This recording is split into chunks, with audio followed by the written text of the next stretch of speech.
মামি আসে আমরা দেখি আখি কি করে। ওয়াও, এটা কি মোটা হয়েছে। তালের শ্বাস না কি বলে রে? তালের রস খাওয়ার পর বীজটাকে ফেলে রাখে, তারপর এরকম মাটিতে অনেক বড় বড় গাছ হয়। মাটির ভেতরে গাছগুলো ঢুকে যায় না? কয় মাস পর এটা খাওয়া যায়? এটা কয় মাস পর খাওয়া যায়? খেতে অনেক মজা, যারা যারা খায় তারা তো জানেই। অনেকগুলো আছে এখানে। অনেক বড় বড় গাছ হয়ে গেছে, কিছু গাছ মোটা মোটা হয়েছে একদম মানে ঝটপট।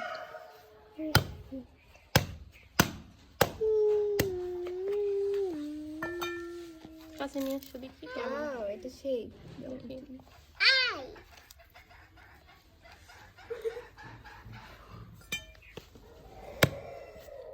সুন্দর। জানি যে তোমরা ব্লগার।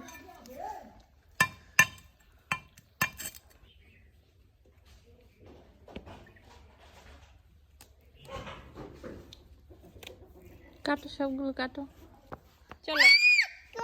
হ্যাঁ হ্যাঁ শেষ, চলো এগুলো নিয়ে গিয়ে আমরা এখন রান্না করব। গরুর দুধ দিয়ে রান্না করে খেতেও মজা লাগে, চলো।